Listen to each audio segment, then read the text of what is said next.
The movie begins with Jamal Wallace, a 16-year-old African-American high school student living in the Bronx with his mother. He is a gifted basketball player and writer, but he hides his passion for writing from his friends and family, fearing ridicule and rejection. He expresses his talent by secretly scribbling in his notebook in his school locker away from prying eyes.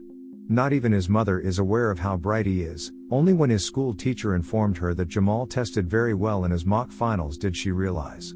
One day, while playing basketball with his friends, Jamal accidentally breaks a window of an apartment building. Dared by his friends, Jamal sneaks into the apartment owned by William Forrester, a famous reclusive author, who never leaves his apartment and has become a neighborhood urban legend. Inside he finds a stack of books and decides to take one home. But he left his backpack behind when he fled in a hurry when Forrester caught him. The next day, while playing basketball, he spots his backpack hanging on Forrester's window, who makes it clear that he knew it belonged to Jamal's. A short while later, Forrester drops the backpack onto the street and Jamal discovered that he edited Jamal's personal writings in the notebooks found in his backpack. The following day, Jamal goes over to his place and asks for him to read more of his writing and give his comments so that he can get better, but Forrester angrily and sarcastically yells him from behind the door to begin with 5,000 words on why he should stay out of his home. Jamal takes this literally, completing the informal assignment, and leaves the essay on Forrester's doorstep the next day. Due to his high test scores, Jamal is informed by his principal that he has been offered a full academic scholarship and transfers to Mailer Callow, a prestigious Manhattan private school, with the understanding that he will join the basketball team. Forrester could see the Mailer Callow scout speaking to Jamal and his mother from his window. After school, Jamal goes over to Forrester's house again and sits down outside to write. He asks Jamal from behind the door about the scout he was speaking with at school, and Jamal tells Forrester that he will answer him when he gets his 5,000-word essay back with comments. This earned Jamal an invitation into the famous introvert's house.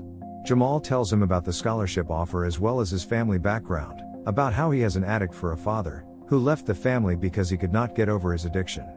That was when Jamal started writing. Forrester comments on his age and race matter-of-factly, and that ruffled Jamal's feathers, thinking that Forrester is racist. After exchanging a few words with the strange man, Jamal leaves annoyed. The next day in class at his new school, Jamal was given by his teacher a great 20th century novel, called Avalon Landing, to study. He learns that Forrester is the Pulitzer Prize-winning author of the novel, but never published another book since then. Jamal goes back to Forrester, who agrees to help him with his writing as long as he does not ask about his life or tell anyone about him. They start to bond as Forrester gives Jamal his own work to rewrite as part of his writing to improve, on the condition that their work never leaves the apartment.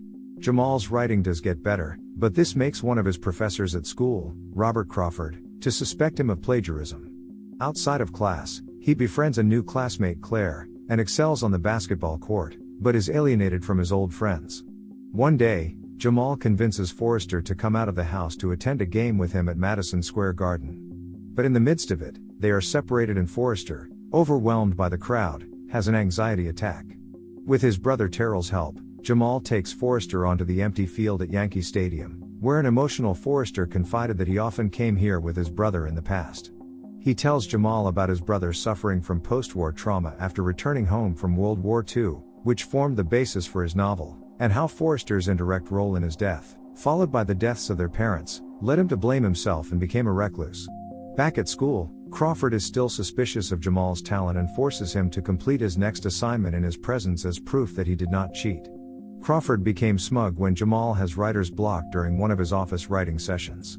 Crawford informed the class that they had 2 weeks to hand in an essay for a school writing competition. Jamal, running out of time, submitted one of his papers that he completed during his typing practice sessions in Forrester's home, not knowing that it was from an opinion article that Forrester wrote and that was published in the New Yorker. The next day at class, Jamal humiliates Crawford when he corrected his usage of farther in a sentence. The teacher was furious and told him to leave the room.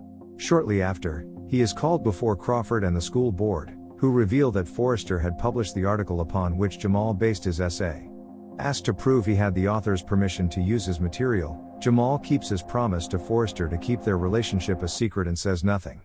Because of his silence, the board thinks Jamal is guilty of plagiarism. Crawford demands he read a letter of apology to his classmates, but Jamal refuses, endangering his scholarship. After school, Jamal angrily storms into Forrester's home, demanding why he didn't tell him about the New Yorker article. He asks his friend to defend him, but Forrester is angry that Jamal betrayed his trust and broke his rule by taking their writing outside of his house. Jamal antagonized him further by saying that he is a coward for being locked up at home, writing stories that nobody would ever read because he is too afraid to put himself out there, emotionally and physically. Jamal leaves in a huff, telling Forrester that he is a hypocrite. At school, Jamal was informed by the board that the plagiarism charges will be dropped if he wins the state basketball tournament for them. But he deliberately misses the final free throws, costing them the championship. Watching the game on TV, Forrester somehow manages to clean his windows from the outside and even leaves his house to ride his bicycle through the city. Jamal heads into the library after the game, and we see him writing a letter. Later that night, when his brother Terrell comes into his bedroom to check on him, he notices a letter from Jamal addressed to Forrester. He goes over to his house and hands the letter to him, telling Forrester that Jamal might have to drop out because of the charges, which he couldn't clear because he lost the game. The next morning, Jamal arrives at school for the essay contest. He is shocked when Forrester appears out of the blue in the middle of it, requesting to read a letter, which was Jamal's. He reads the heartfelt essay to the captive audience, who listened with their full attention. At the end of his reading, Crawford says that the words he had written were beautiful and that everyone should aspire to write like him. Forrester comes clean to everyone and acknowledges his friendship with Jamal, and explained that Jamal had kept his promise to keep his privacy and was forced to accept plagiarism charges by default. Forrester explains that Jamal has his blessing to use his material and reveals that the essay he recited was actually the letter Jamal had written. Crawford declares that this will not influence the school's decision to drop the charges, and the headmaster overrules Crawford and clears Jamal's name. Everyone claps for the duo as Jamal leaves the room with Forrester. As they cross the street outside, he tells Jamal that he plans to visit his native Scotland for a while, and Jamal asks that they keep in touch by writing each other. We fast forward to 1 year later, we see Jamal preparing to graduate from Mailer Callow.